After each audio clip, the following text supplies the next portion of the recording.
Varicose veins తో బాధపడుతున్నారా? భారతదేశంలోనే బెస్ట్ ట్రీట్మెంట్ అందించే ఏకైక హాస్పిటల్ ఏవిస్. నమస్తే రమగారు. నమస్తే చెయ్య. రమగారు, ఏదైనా మంచి కథ చెప్తారా? చందమామ కథ. ఓకే. మాటకారి యోధుడు. ఓ, బాగుంది కదా. బాగుంది. ఏదైనా కార్యసాధకులకి తెలివితేటలు ఉండాలి చెయ్య. ఖచ్చితంగా ఏదో రకంగా చేసేయటం కాకుండా తెలివిగా చేస్తే ఇంకాస్త బాగుంటుంది. తెలివిగా చేయటం, తెలివిగా మాట్లాడటం అవన్నీ చాలా కావాలి నిజమండి కదా. ఈ రోజుల్లో అసలు చాలా, అంటే ప్రతి ఒక్క దాంట్లో తెలివితేటలు చూడాల్సిన పరిస్థితి. ఎవరికైనా తెలివి ఉంటేనే ఆ సక్సెస్ అనేది చాలా స్పీడ్ గా అవుతుంది, స్మార్ట్ గా అవుతుంది. అదే పైగా మాటకాడతానం ఉంటే మరీ బాగుంటుంది. చెప్పనక్కర్లేదు, మనం నేర్చుకోవాలి. ఎవరు ఆడియన్స్ కింద కామెంట్ పెడతారు, మీకేం రమగారు మీరు నువ్వు జయ మాటలు నేర్చుకోవాలి చెయ్య, మనం కూడా నేర్చుకోవాలా అని క్వశ్చన్ మార్క్స్ పెడతారు చూడండి. పూర్వం అట రోమ్ నగరంలో ఓ రాజుగారు అద్భుతమైన వాడు ఉండేవాడు. ఆయనకి పరమాద్భుత సౌందర్యవతి అయిన ఒక కూతురు ఉండేది. రాజుగారు అందరు అమ్మాయిలు బాగుంటారు, అదేమిటో. అందులో మీ స్టోరీలో మరీ అనుకుంటారు.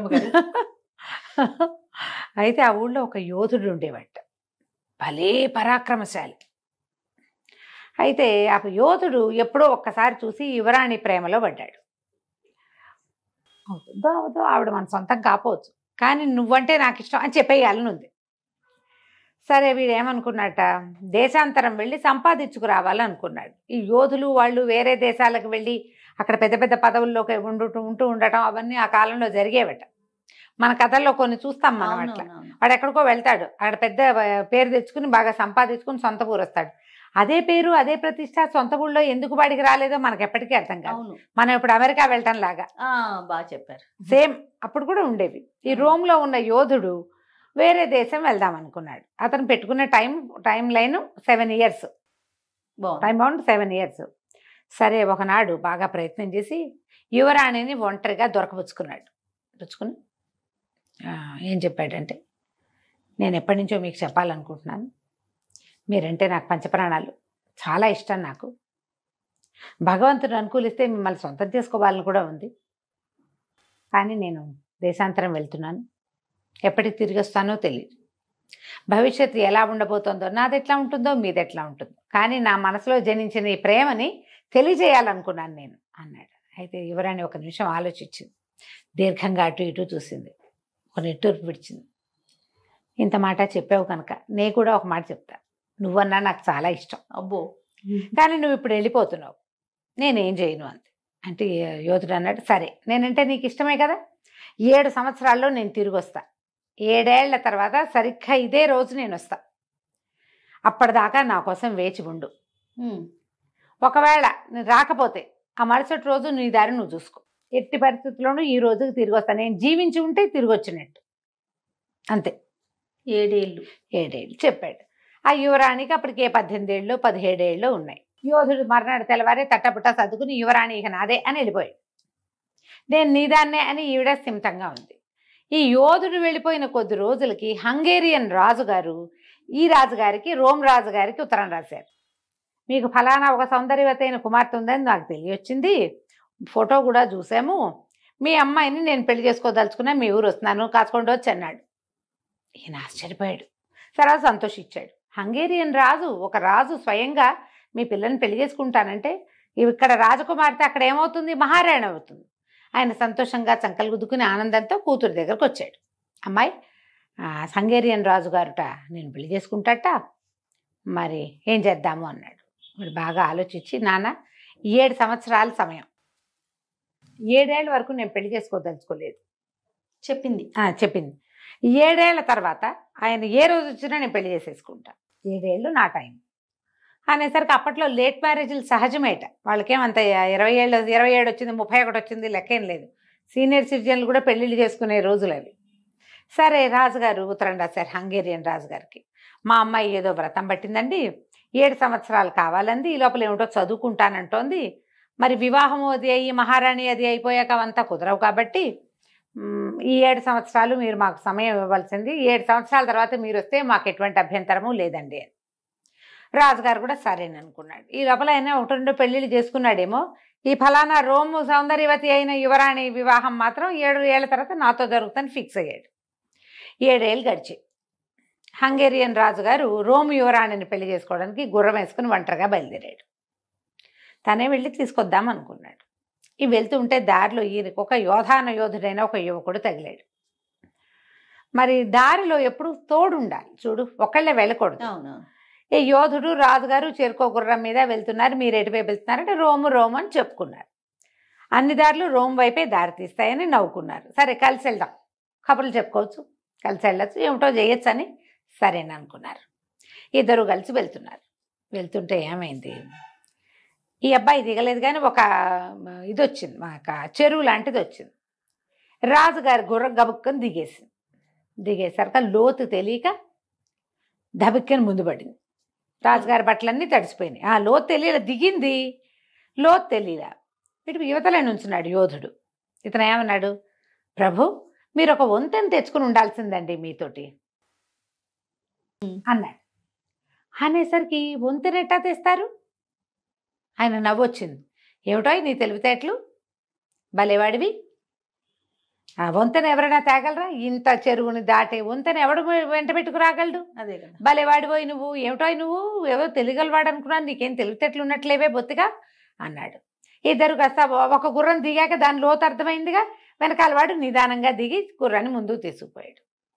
పెద్ద వాన వచ్చింది. రాజుగారు శుభ్రంగా తడిసిపోయాడు. తడిసిపోతే యోధుడు అన్నాడు, మహాప్రభు మీరు మీ ఇంటిని వెంట తెచ్చుకుని ఉండాల్సిందండి, ఇల్లు ఉంటే తడిసేవారు కాదు మీరు అనేసరికి రాజు అన్నాడు, మా ఇల్లు ఏమిటి చిన్న ఇల్లు, గుడిసె అనుకున్నావేమిటో, నేను రాజుని, చాలా పెద్ద భవంతి కోట మాది, దాన్ని ఎట్టా వెంట పెట్టుకొస్తాం, నువ్వు మరీ విడ్డూరంగా ఉన్నావు, ఉన్నా కొందుకి నీ తెలివితేటలు తక్కువగా కనపడుతున్నాయే నాకు, భలేవాడిపోయి అన్నాడు. అయ్యింది. ఇంకా ముందుకు నడిచాడు. బాగా కొన్ని గంటలు అయ్యేసరికి ఆకలేయటం మొదలుపెట్టింది. ఏమిటో ఆకలేస్తున్నట్టుంది అన్నాడు. మహాప్రభు నా దగ్గర భోజనం ఉంది, నాతో భోంచేస్తారా మీరు అని అడిగాడు యోధుడు. అదే అలాగే, నాకేం అభ్యంతరం లేదు, మార్గమధ్యంలో ఎవరితోటైనా తినచ్చు, భోజనం చేద్దాం అన్నాడు. ఆ అబ్బాయి ఏదో ఇంత ఫుడ్ పుచ్చుకొచ్చాడు ఆ కుర్రాడు. ఈయన అతను పంచుకుని తిన్నారు. అన్నం తింటుంటే, తిండి తింటుండగా వాళ్ళు ఏవో రొట్టెలో గిట్లో తింటారు ఆ దేశంలో. ఇతను ఏమన్నాడు, మీ అమ్మా నాన్నని తెచ్చుకోవాల్సిందండి మీరు, అమ్మా నాన్న లేకుండా వస్తే ప్రయాణంలో కష్టం అన్నాడు. అనేసరికి రాజుగారు ఆశ్చర్యపోయి, మా నాన్న ఏనాడో పోయాడు, మా అమ్మ కడు వృద్ధురాలు, ఆవిడ భవంతిలోనే అటు ఇటు నడిచేది లేదు, వాళ్ళని వెంటేసుకుని పెళ్ళికెళ్తూ పెళ్ళిని సంకట పెట్టుకెళ్ళినట్టు పెద్దవాళ్ళని వెంటేసుకుని ఎట్టా వెళ్తానో, ప్రయాణంలో అమ్మా నాన్న ఎందుకు, నువ్వు భలేవాడివి అన్నాడు. నువ్వు అసలు మూర్ఖుడుగా కనపడుతున్నావు, నువ్వు తెలివిగా లేవు, నీ మాటలు ఏవిను, తెలివి తక్కువ వాడివిగా ఉన్నావు, ఎట్ట బతుకుతావో ఏమిటో నోయి నువ్వు అంటే. ఇతను ఏమన్నాడు, దాందే వదిలేండి, ఎవడి తెలివి వాడిది, ఎవరి రకం వాళ్ళది కదా, మీ తెలివి మీదే, నా తెలివి నాది. రోమ్ దాకా వచ్చారు, మహానగరంలోకి ప్రవేశించారు. ప్రవేశిస్తుంటే ఈ అబ్బాయి చెప్పాడు, బాబు ఇక్కడి నుంచి మన దారులు చేలుతాయండి, మీ దారిని మీరు వెళ్ళండి, నేను 7 ఏళ్ల క్రితం వాలేసి వచ్చాను, దాని పరిస్థితి ఎట్లా ఉందో చూసుకోవాలండి, బతుకుంటే మళ్ళీ కలుసుకుందాం అని రాజుగారికి నమస్కారం పెట్టి వెళ్ళిపోయాడు.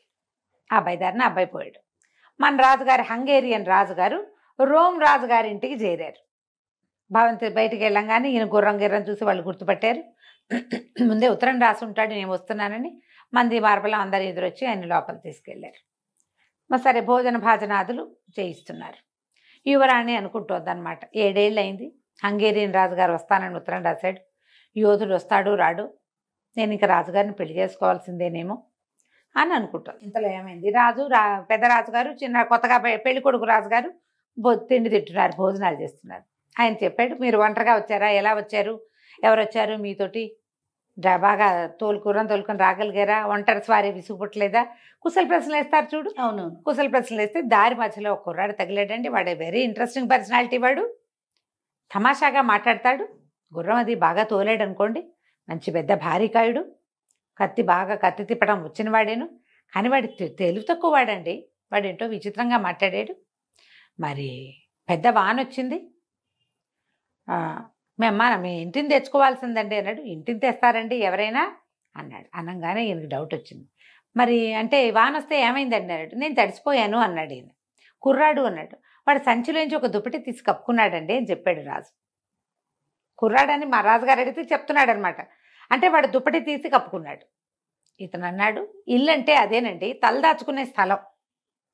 వాడు ఆ దుప్పట్లో తను తలదాచుకుని తల ఒళ్ళు తడవకుండా చూసుకున్నాడు. అదేం తెలివి తక్కువ మాట కాదండి. ఇల్లు మీతో తెచ్చుకోవాల్సిందే అంటే ఇంట్లో ఉండే వస్తువు ఏదైనా ఒకటి నీతో తెచ్చుకోవాలి. అది దుప్పటి కావచ్చు, ఏదైనా కప్పుకునేందుకు గోరుపట్ట కావచ్చు. వాడు తెచ్చుకున్నాడు చూడండి, అందుకని వాడు ఆ మాట అన్నాడు.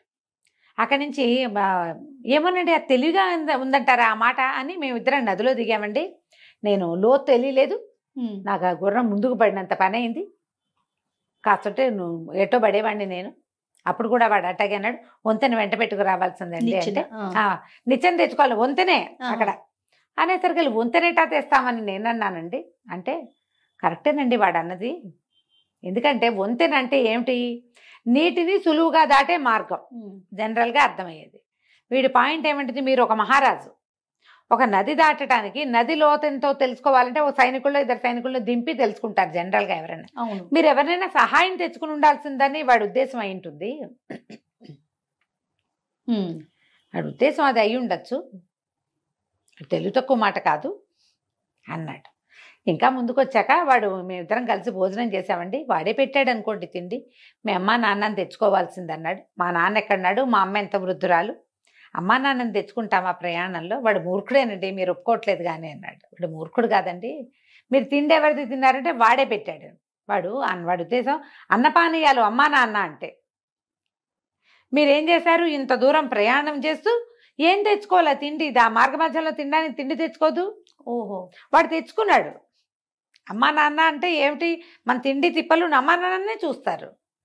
వాళ్ళని మనతో తెచ్చుకోవడం అంటే తిండి తిప్పలు తెచ్చుకోవటం అని, అన్నపానీయాలు వాడు తెచ్చాడు, మీరు రాలేదు అనేసరికల్లా రాజుగారికి నిజమేనేమో అనిపిస్తోంది. కానీ వాడు మరీ విచిత్రంగా మాట్లాడతాడండి. 7 ఏళ్ల క్రితం వలేసి వచ్చాను, దాని సంగతి చూసుకోవాలని నన్ను వెళ్ళిపోయాడు నా దగ్గర నుంచి అన్న.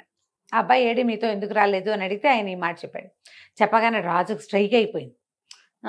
ఓహో వీడు వాడేనని. ఉండండి మీరు ఇక్కడే, నేను ఇప్పుడే చూసేస్తాను. నేను పరిగెత్తుకుంటూ అంతఃపురంలోకి పరిగెత్తాడు. యువరాణి ఏది, మాటకారి కుర్రాడు రాజుతో ప్రయాణం చేస్తూ తన ఐడియా మొత్తం ఆయనకి చెప్పి నేను ఈ పని చేస్తానని పెద్దరాజు గారికి తెలియజేసాడు. వెళ్ళంగానే యువరాణి లేదు. యోధుడు వచ్చాడు, ఆ అమ్మాయిని వెంట పెట్టుకుపోయాడు. రాజుగారి అమ్మాయిని పెళ్లి చేసుకోవటం ఆ రోజుల్లో చాలా సహజమైన క్రియగా జరిగేది. వెళ్ళిపోయాడు. రాజుగారు పెద్దరాజుగారు కాళ్ళు ఇడ్చుకుంటూ హంగేరియన్ రాజుగారి దగ్గరకు వచ్చారు. ఏమంటే మనం పెళ్ళి ఎప్పుడు పెట్టుకుందాం అని అడిగాడు హంగేరియన్ రాజుగారు. అడిగేసరికల్లా రోమ్ రాజుగారు చెప్పాడు, ఇంకేం పెళ్ళండి, వలేసాను అన్నాడు కదా, ఆ వలలో చిక్కిన చేపను వాడు పట్టుకుపోయాడు. మీరు మా ఆతిథ్యం తీసుకుని మీరు కూడా మీ ఇంటికి వెళ్ళిపోండి. ఓకే, మా అమ్మాయిని 7 ఏళ్ల తర్వాత పెళ్లి చేసుకోవడానికి వచ్చిన వాడేనండి, వాడే మీతో తెలివిగా మాట్లాడాడు. రాజు అనుకున్నాడు వాడు చాలా తెలివైన వాడు. అంతే అంతే. ఇంకా కథ కంచికి మనం ఇంటికి. మాటకారి యోధుడు. మాటకారి యోధుడు చాలా బాగుంది రమ్మ గారు. నమస్తే. నమస్తే.